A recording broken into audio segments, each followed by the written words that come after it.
What's on, ladies and gentlemen? My name's Ross, I like games, and today I want to start a new series on this channel. I want to look at the complete history of the One Piece trading card game. This is a series I do on my other channel, PTCG Radio. I like doing it. So today we're going to look at the complete history of Romance Dawn. We're going to look at that set as a whole. We're going to look at what the big cards were from a collecting standpoint, from a playing standpoint, and we're going to have a jolly old chat about it. Sound like a plan? Excellent. Now, Romance Dawn was the beginning of the One Piece trading card game, but it wasn't quite that simple.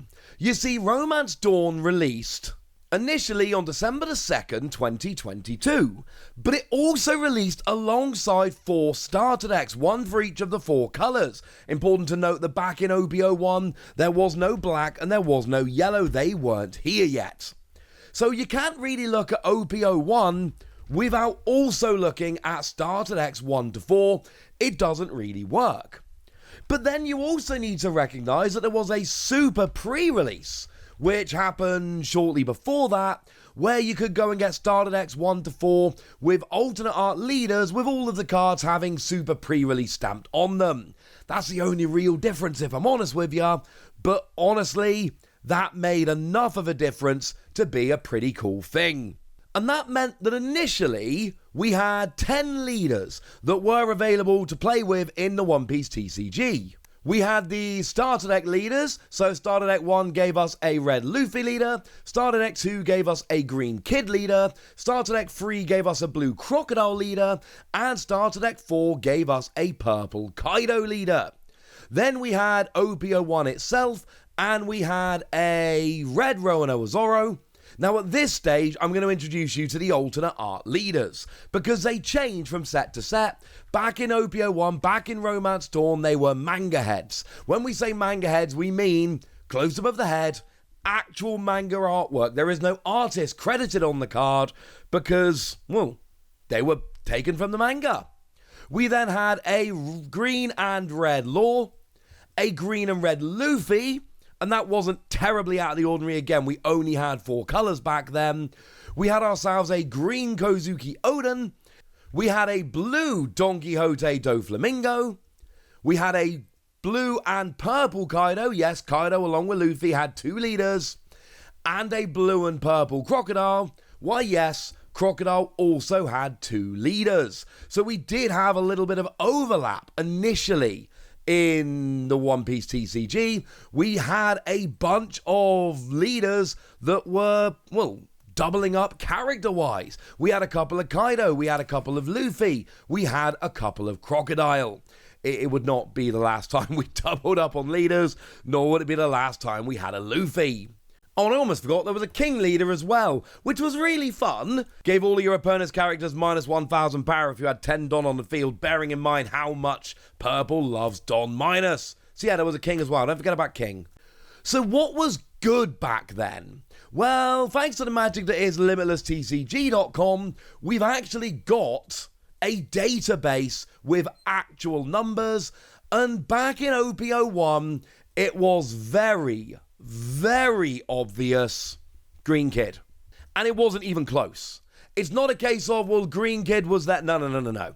I mean, we can literally just look at the table from Limitless TCG, and we can see that Green Kid is there on 44% of the meta, with Red Luffy coming behind at 16%. When I said it wasn't even close, I meant it wasn't even close. Shout out there to Red Green Law and Purple Kaido that were also relevant. The other decks, I think it's fair to say, fun little fringe decks, but not terribly relevant in terms of actually being big parts of the meta.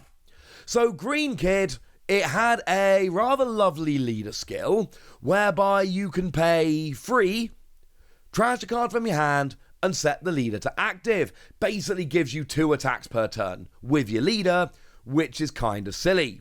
And we had things like Jewelry Bonnie, which worked as a searcher for supernovas. Pretty important because of the whole kid thing. And we had, blockers like Captain Capone Beige, for instance, from the starter deck. We had cards like Killer, who was a very nice blocker. We had Nekomamushi that could rest one of your opponent's characters. We had a different killer that could KO a rested character. We had Izzo that could rest one of your opponent's characters. We had Okiku that could rest one of your opponent's characters. You see where we're going with this at this point. And we had the awesome Trafalgar Law, which was both a blocker, but it also let you put a character in your hand and then play a new one. Oh, plus there were two really good kids, one from Starter Deck 2 and one from OPO1, that, I mean, one of them was a blocker and came active at the end of your turn, so you could block and attack. And then the other one basically stopped your opponent attacking anyone but Kid. It was an awful lot of fun. Red Luffy was the second best deck in the meta, and that was the Starter Deck Luffy that once per turn give this leader or one of your characters up to one rested Don, which was honestly pretty good. You had Nami as your searcher. You had to have a searcher back then. We had Tony Chopper as a one-cost blocker, which was honestly a pretty big deal back then. We had Sanji for really good early game power. You had to pick up one of your life, but then you would get plus 2,000 power and 2 rested Dom. That added up quickly. Nico Robin for KOing low power characters and Atama for lowering their power. We had the Rush Roanoa Zoro and the Rush Luffy and the Rush Shanks. So lots of characters rushing in and going a little bit nuts. Oh, plus Radical Beam to boost power, which was redonk. And ended up getting limited because it was, in fact, redonk. The third best deck was your Red-Green Law, and this was a fun little combo deck that was kind of going on here. So you had your leader, which let you pay 2, and if you had 5 characters, you'd pick one up and then play a 5 cost or lower of another colour. Pick up a red, play down a green, or pick up a green, play down a red. So you basically had the best of the red and green I've just shown you. We had both Tony Chopper and Capone Gang Beige as one cost blockers. We had Jewelry Bonnie and Nami as searchers. We still played Atama to lower power. We still played Nekomamushi to rest. We still played Nico Robin for KOing. We still played Izzo for resting. And Killer for KOing, and Rush Zoro, and Rush Luffy. And then we still played the really good Trafalgar Law that let you play a character, and the Captain Kid that forced you to attack only that. It was kind of like a mishmash of the best parts of both decks, but it never ended up quite being consistent or good enough to break into the top 2. Although it was very close to Luffy, just wasn't as good as Kid. And then very quickly, we should mention Kaido, because, Kaido was fun. Kaido was my boy back then. Kaido was my favourite.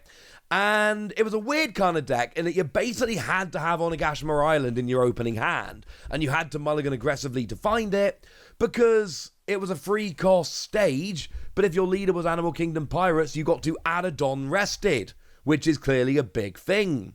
We had Black Maria as a blocker, and Kurazumi Higurashi as a blocker.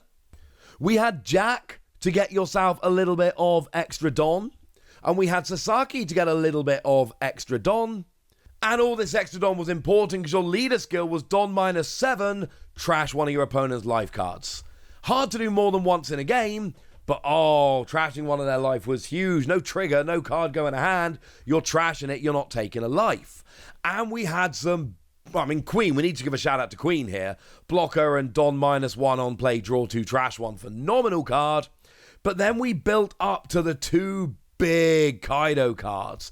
The 9 cost from the starter deck that had Don -5, KO a 6 cost or less. And it also has Rush.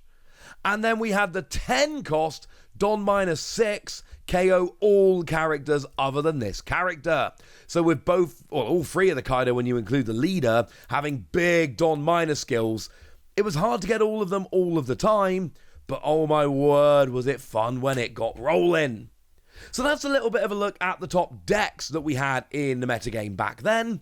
What do we look at in terms of most valuable cards? Because, of course, we've looked at the player angle of the set. Seems a little bit mean if we don't have a look at the collector angle of the set.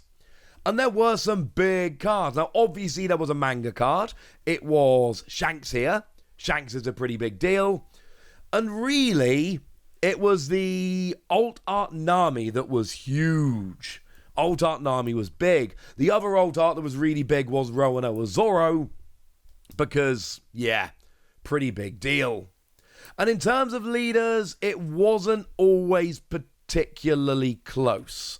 Because you see, 4 of the leaders, nobody really cared.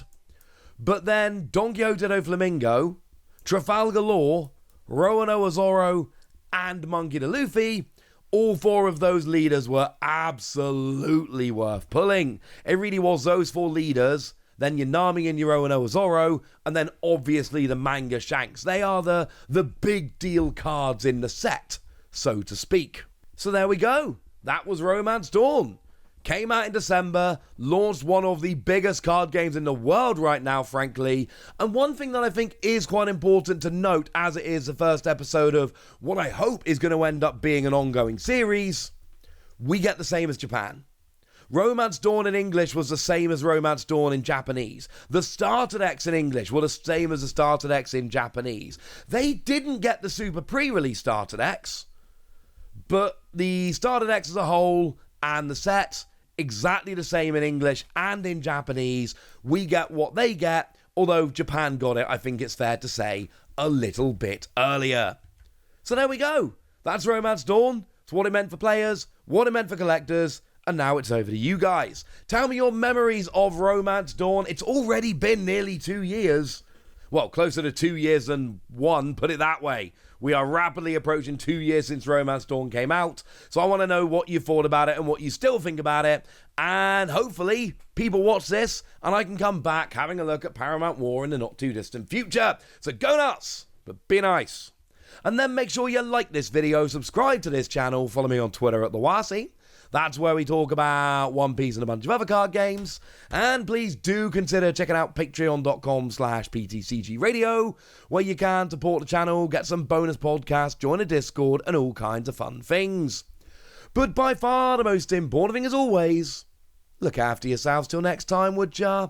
Thank you very much for watching. My name's Ross, and you've been watching Wasi Plays.